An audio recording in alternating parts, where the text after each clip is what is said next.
Oxidize looked out the viewing port of his cabin. He had been on the Denari ship almost 60 years, more than 2/3 of his life. The stars still streaked by at dizzying speeds, looking like sparkling ribbons as the ship made minute course adjustments. Oxidize coughed weakly, wondering again if the ship would arrive in time for him to see Earth once more. He had left home after an enlistment in the Terran Marines. He had seen war during his service, but also wonders.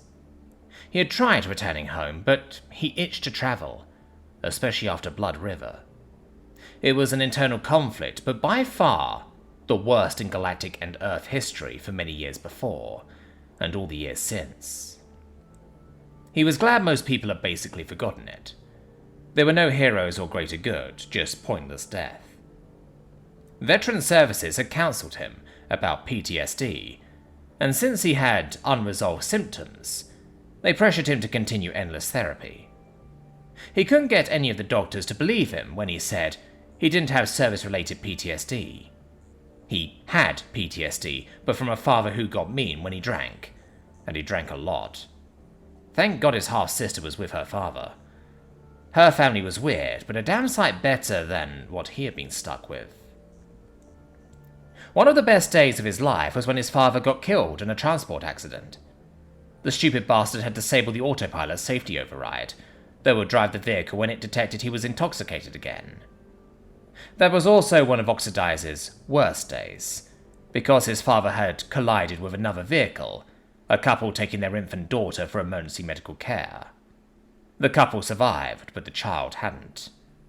The same accident that had saved him from further abuse had taken the life of a tiny innocent. Oxidize had gone to live with his grandfather, a tough old war veteran with chronic pain, who believed actions spoke louder than words.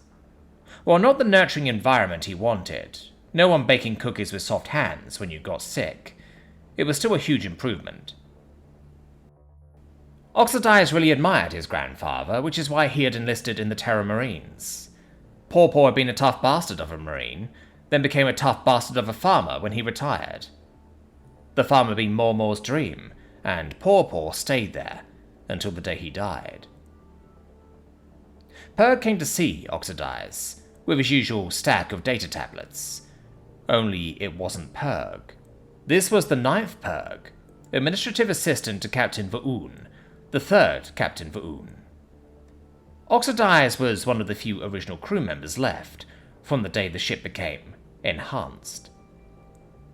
The Galactic Council, attempting to end war once and for all, decided to try putting peace override directives into AIs.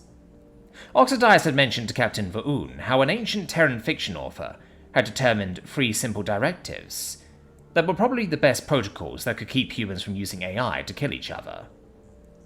When the captain had been forced to surrender his ship to human control to avoid annihilation, Va'un had concluded that any rules that could hold humans in check must be the best. Va'un had a new AI uploaded to the ship, and told the programmer to make the 3 human protocols his base programming.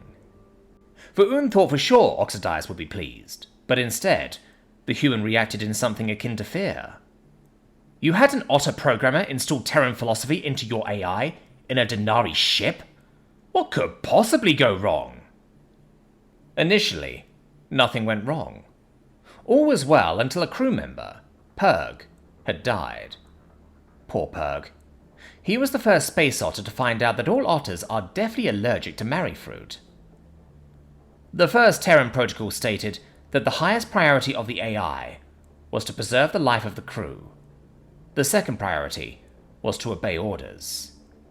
When the crew member died, the AI saw crew members as vital systems needing repair or replacement immediately.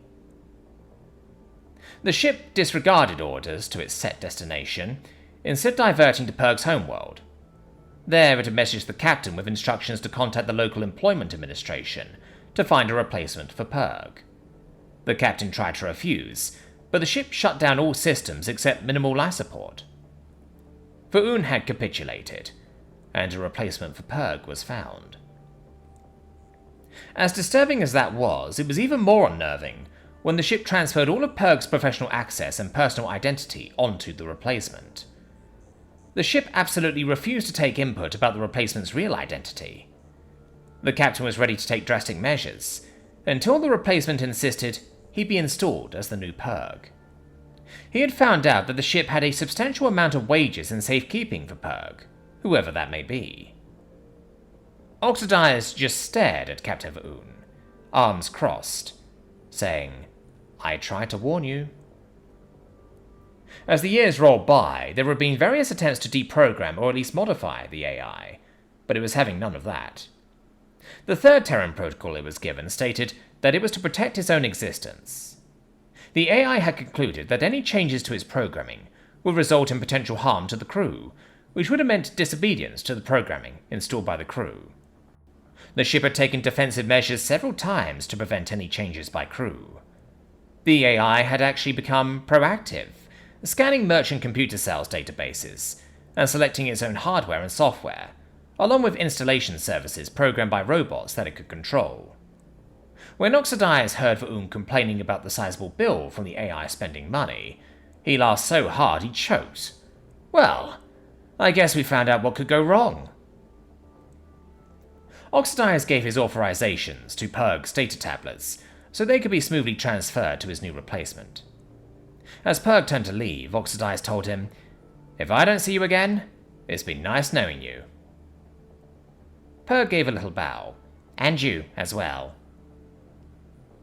Oxidize dozed a while, then awoke when he felt the ship slowing. "Nagala? Have we arrived?" The name of the ship was Nagala. Before the enhanced AI, the ship had simply responded to ship. However, the AI had quickly insisted on being referred to by the ship's name. Oxidize had just shaken his head at Va'un. "I'm telling you, this won't end well." A metallic, almost feminine voice spoke. "Approaching destination now. Preparing for arrival." Oxidize paused and looked out the window again. A bright blue speck appeared, growing larger and larger, until it completely filled the viewing portal. Oxidize could make out familiar continents underneath the cloud cover. He was surprised that his eyes teared up. "I guess I'm getting sentimental in my old age," he thought. After several minutes, Purg, a medbot, and a human male carrying a large plastic case entered Oxidize's quarters. Oxidize looked over where the door stood open. Captain Va'un, the current Va'un, stood there, just outside the cabin. Like his predecessors, he was also too large to fit through the door. Oxidize gave a small smile. "What brings you all by? This is a lot of attention for one old man." Purg shuffled over to Oxidize. "As you are still..." Purg hesitated, not wanting to be maudlin by using words like alive. "Functional, it's easier to transfer your authorizations directly to your..." Purg paused again. "To the new crew member." Oxidize chuckled. "Replacement Purg? It's okay. I know it's my time. I'm just glad I got to see home again." He looked over at the young human. "What's your name, kid?" The young man answered back. "Chuck, sir." Oxidize shook his head. "Not anymore. Did they explain to you how this works?" Chuck nodded. "Yes. Essentially, I'm supposed to be the new you. Oxidize?" Oxidize pointed to where a jacket with a name tag was draped over a chair. Chuck picked it up and looked at it, puzzled. Oxidize sighed. "I've been trying to get that fixed for 60 years. Maybe you'll have better luck." Purg held out the data tablets.